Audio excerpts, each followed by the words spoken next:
How to escape abduction by extraterrestrials.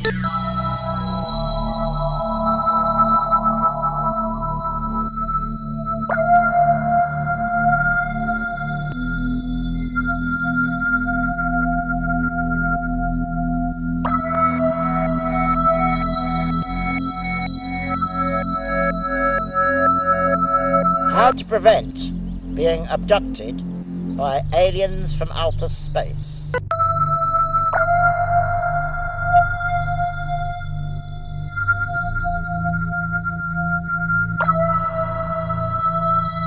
How to foil a UFO abduction.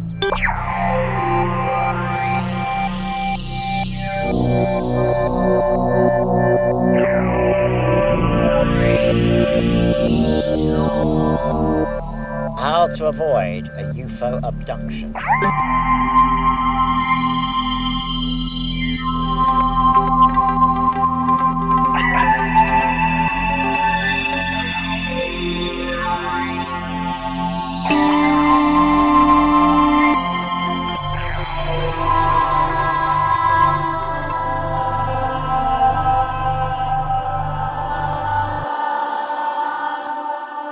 How to avoid being abducted by aliens from outer space. Rule number 1, do not panic. Do not panic. Do not panic. The extraterrestrial biological entity, EBE, may sense your fear and act rashly. Control your thoughts. Do not think of anything violent or upsetting. The EBE may have the ability to read your mind. Try to avoid mental images of abduction, boarding the flying saucer, anal probes. Such images may encourage them to take you. Resist verbally. Firmly tell the EBE to go away. Leave me alone! I told you to bugger off! Piss off! Fuck off! Fuck off! Resist mentally. Picture yourself enveloped in a protective shield of white light, or in a safe place.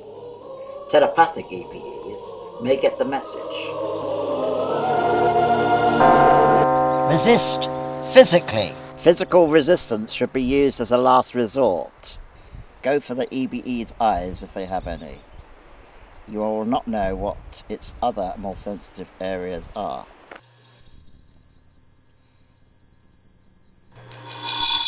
Aim for the alien's eyes if they have any. Because you won't know what its other more sensitive areas are. And they're pretty big, the EBE's eyes.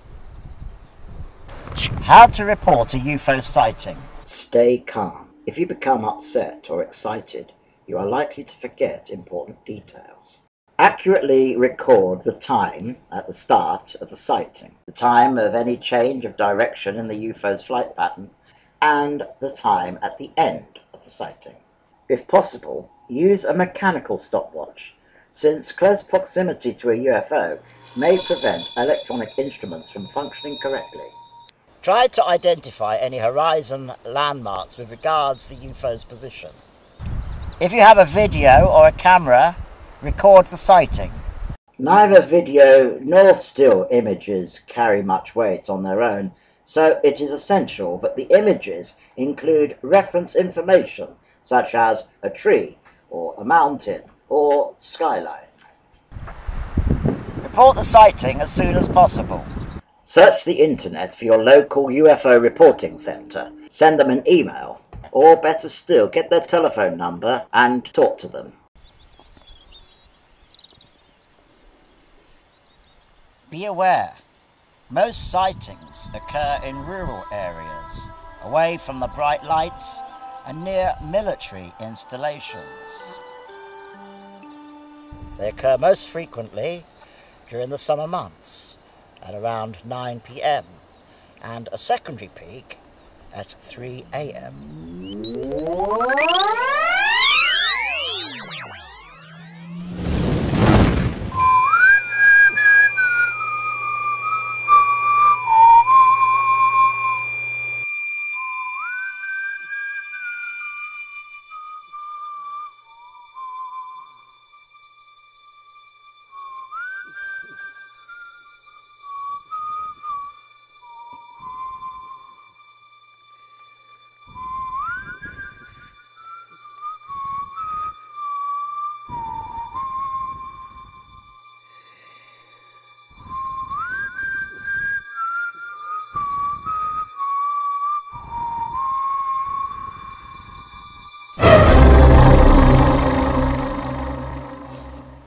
I discovered that there's another way of avoiding abduction by aliens, extraterrestrials, or non-human entities.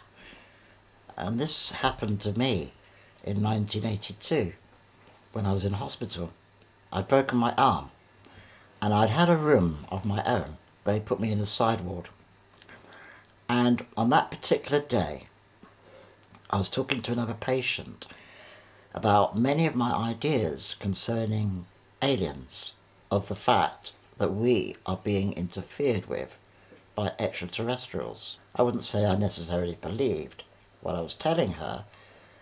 However, at the end of it, she really was taking in everything I was saying, and I didn't really want to believe in it like it was a new religion.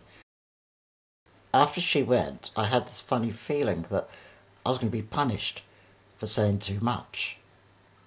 And that night, just before I was going to sleep, I turned the light out in my room, but the light was on in the corridor and the door was open. The door was on my left.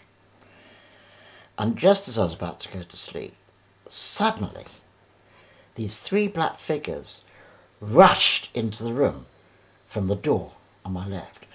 And as they rushed in, the door went shoo, like it was some kind of vortex, like a shutter in a camera. And then I was plunged in darkness. And the black figures came round to the right side of my bed. Well, at least there was one closest to me, and I think the other two were near the ends of the bed. And the next thing that I knew, I was paralysed. I couldn't move. I was lying on my back. And this black figure leant over me. And I was going, I couldn't make a sound though. And I was trying to call out for the nurse, but nothing was coming out of my mouth except there was this tremendous pressure on my chest, and the pressure got greater and greater. And then I realised that my life force seemed to be sucked out of me. And as it was coming out of me, it was coming out of my mouth. And as it was coming out of my mouth, it was going... And I knew that eventually, at the end of that, all my life force would be taken away by these three black figures, and I would be dead. Or, I don't know what was going to happen to me, but I knew that that was going to be the end of me. And as the whole lot was going out of my mouth, I suddenly remembered that nearly 10 years previous, I was in a similar situation where I felt in terrible danger and I needed help. I just called out in my mind, help me. Thought, that's what I've got to do this time. So I just went, help me.